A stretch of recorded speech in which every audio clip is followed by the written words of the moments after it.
Good morning, my YouTube friends. Today is Friday, the day after Thanksgiving. So you're pretty live right now. And this is going to be my video that's going to go up Monday. So what we're going to do is we're going to go out here to the shop again. We're going to work on this Jeep a little bit, try to anyways. We're probably going to try to drop the fuel tank today. See what's going on with that. Pull the fuel pump out of it. Put the new one in. And if I can, and potentially clean it if it needs to be cleaned. Oop. Knocked myself out of my shot. So hold on a second here. There we go. We're in. So let me get the heat turned on, get the lights turned on, and we'll get this party started. Well, welcome back to the shop. So what we've done so far in this ordeal is across the back here, right down through here. You see that plate that's hanging down? There's all those bolts there. There's two straps. We took the two straps off the back. I'll get underneath here in a second. I'll show you. There's two bolts on the front that I have left that are kind of fighting me a little bit. So I'm gonna try to get those off. I've also took the bolts around the fuel cap. I just have the fuel cap in there right now, but I've took those bolts out. So the tank should be ready to drop. Once it drops far enough down to where I can get to the top of it, we can unhook the electric lines for the fuel pump and potentially get the fuel lines unhooked. I may have to replace the fuel lines in this Jeep. I'm not 110% sure yet, but this is a part of it to figure out if I need to replace the fuel lines. Again, this is my 95 Jeep Wrangler YJ. I think that's right. I bought it 5 years ago and it's been sitting ever since. So what we have done to it so far, and it's not pretty by any means. This is just being done to be able to drive it. That's all we've been doing this for, is just to be able to drive it. So let me get some lights on. I'll show you what we have done to it in the 5 years. It's been taking a long time, but I'll flip the camera on. I'll show you what we have done to it, and I'll get the lights fired up. Okay, so this is the inside of the Jeep. What we have done, the floor pans were rotted out of it. So we've riveted some new floor pans in, welded some of it. We went the quick route just because it's not that important to me. I'm gonna rhino line the floor probably at some point. We've got the floor sealer, seam sealer in there on both sides. It was done on both sides. These seats were practically rotted out, so we got all new welded underneath there, new bolting mounts, the whole 9 yards. For the most part, it's pretty clean. Like we fixed, half-ass job fixed there. I'm gonna put a panel over that, diamond plate over that, just to cover that up. This ain't gonna be showroom quality by no means. This is just gonna be a bomb around, have fun, with the top off during the summertime kind of thing. So what we still have left to do on this interior is we're gonna clean the interior, put a new sound system in it, potentially at some point replace the windshield, but pretty much all it needs is a really new cleaning, and the seats need to be cleaned and or reupholstered. But I'll probably just this year just throw a seat cover on it. It is a 4-speed, I believe 4-speed, with 4-wheel drive. All that works. Other than that, everything is just pretty much dirty and grungy. The back needs to be cleaned up. It does have the back seat in it. I may pull that back seat out of it. I haven't decided yet. So my dogs can ride back here. Or I just may leave it flipped up and put a net around here so they can ride in the back. Engine-wise, it's got a 4-cylinder engine in it. Nothing fancy by any means. They did take the YJ front end off it and put a CJ front end on it. That's why it doesn't look like your normal YJ. So some of that needs to be reworked. Some things that they didn't put bolts back in where it needed to be, so it needs to have some TLC done to it. Worst comes to worst, this is going to be fixed up, get running, and potentially on this channel used as a trade up type thing. So I might trade this for something else that I want, and then trade that for something else and trade that for something else till I get satisfied with my trade. So that's pretty much what this is. So therefore, I'm probably not going to do a bunch of work, like modification wise to it. I do need to fix a shock mount and stuff like that. But other than that, I'm really not going to do much to it because I don't plan on keeping this for years on end or anything like that. It's pretty much a project, and I'm going to get my portion of the project done and then probably trade it off for someone else to keep the project going. Other than that, let's hopefully get this gas tank dropped today. I'm letting it warm up in my shop a little bit. I really don't have much heat in here right now. So we're going to let this warm up and crawl on the cold concrete floor, but at least I'm working on concrete. I'm not working on dirt. And see if we can't get this fuel tank to drop out of it. So come along for the fun. So here we are underneath the Jeep.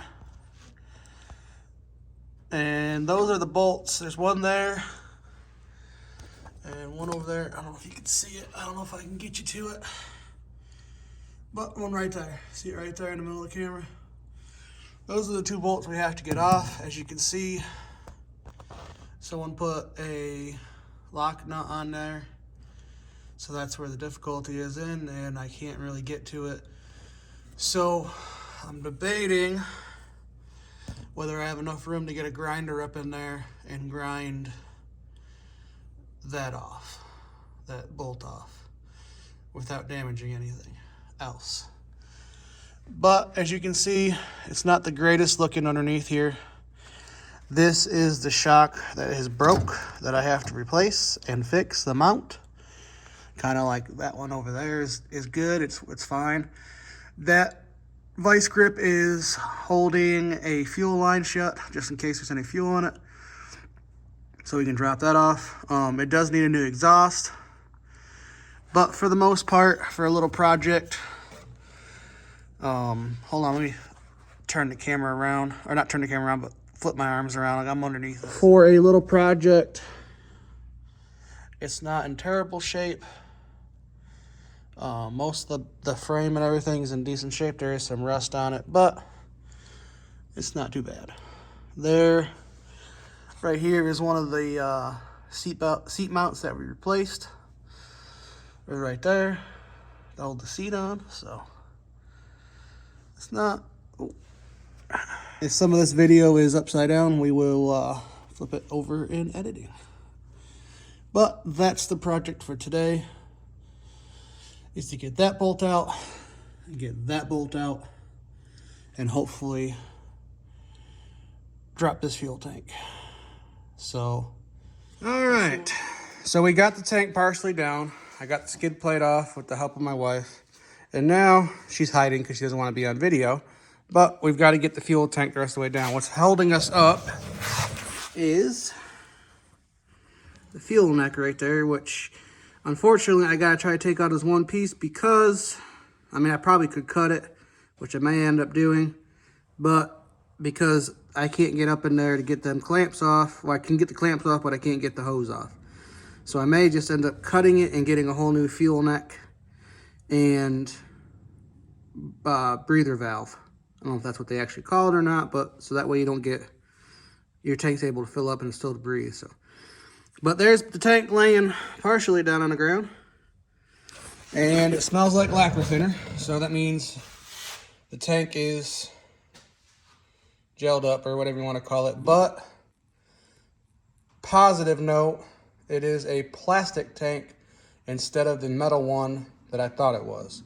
So therefore, it should be a lot easier to clean and a lot easier to reuse. All right. Well, fuel tank is out. I had to cut those fuel necks out because they were broke anyways. They weren't in good shape. So I'm gonna have to replace them anyhow. They were dry rotted pretty good. So I just cut them. That's an easy replace.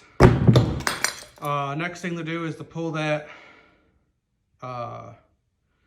fuel pump out, take that apart, and put some lights down in there and see what we got inside of there. So that'll probably be the next part of this video, if not the next video, but we'll probably pull it apart just so we can have a look down there and see how bad it truly is.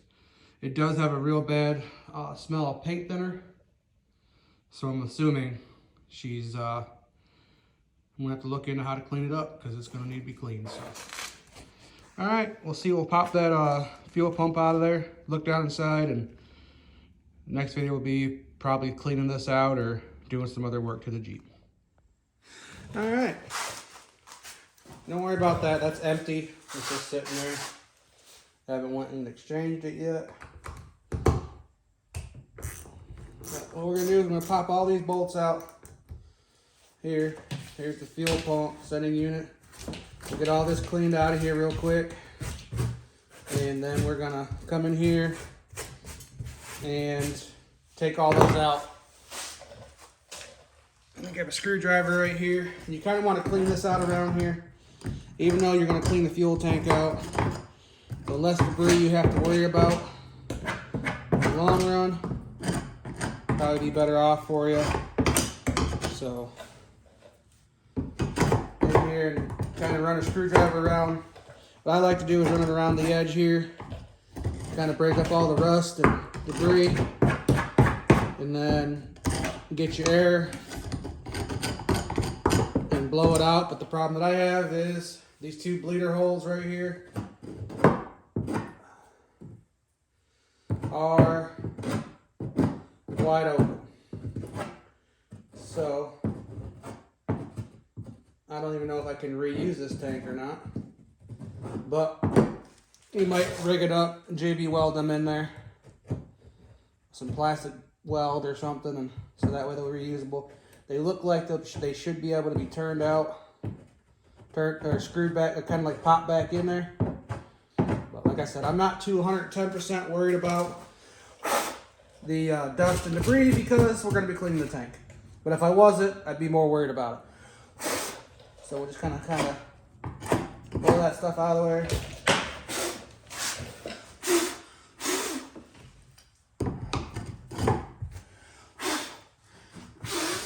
There, good enough. So I'll come back when I've got all these screws out and we can look down in the tank and see what's going on. All right, we're down to the last screw. So we'll take this one out.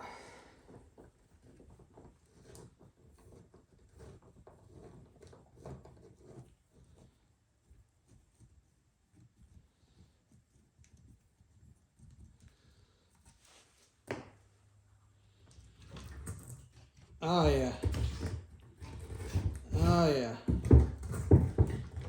That's real yummy. Yeah, you see the fuel lines. I don't know if you've just seen that tip like that. Fuel lines are actually breaking. So that's not good. So what happened, I think is happening, is the fuel lines and all this is rotten. This is happening before a lot of this broke up, and then it's just been sitting in there for so long that it's eating all that up. So I'll go grab the new fuel pump and we'll kind of see if it's the same. It's a whole new sending unit and everything. So let me go grab that out of the Jeep and see if they look the same. But I'm going to say that definitely needs to be cleaned out. So here is the replacement. As you can see, a little different, but I do believe it'll work. The plugs look to be the same. So the only difference is the float. And I don't know if this is the stock fuel sending unit in it or not, but if you notice, there's a few differences. Obviously this line here is metal all the way down to where this one's not. Also this here, so what I think happened is, looks like someone's gone in there and cut this out and made this a different sending unit on here. This fuel pump itself, I'm thinking they replaced at one point or another because it looks bigger and different. And I think that's why we have the issue in here, because this has all been redone. They may not have put the proper fuel pump in it, I'm not 110% sure. But according to where I looked, this is OEM, is what this is here. So hopefully we get this one back in there and it'll work a little better. I don't know, it just doesn't look like, I mean, this looks like a rubber line here too. What's left of one? I don't know. But we'll get the good fuel pump out the way. Set that back in the Jeep. And if we look down in there, I don't know if you'll be able to see down in there, but you can see my reflection. But it don't look too healthy. You got a bunch of rubber pieces in there and whatever else, so that doesn't even look like gasoline to me. It don't smell like it either. So the plan is to get this tank. I'm gonna bring it out and I'm gonna pressure wash it. Get it all cleaned up. I believe that pump there has got a new gasket. If not, we'll get a new gasket. We'll get this tank cleaned inside and out. We'll put new filler necks on it and bleed valves and slap it back into this Jeep. And I don't know, may have to go all new fuel lines completely. I know I gotta put some new rubber lines on top of the tank because these dry rotted really bad on top of this fuel pump. So we might have to do all new fuel lines. I'm not sure. But I appreciate y'all stopping by for another episode here at Traveling with Tortoise. This is all about my adventure in life, y'all. So some days I'm vacationing, some days I'm working on my Jeep, some days I'm just hanging out. Thanks for tuning in, and we'll catch y'all on the next one. Y'all have a beautiful day.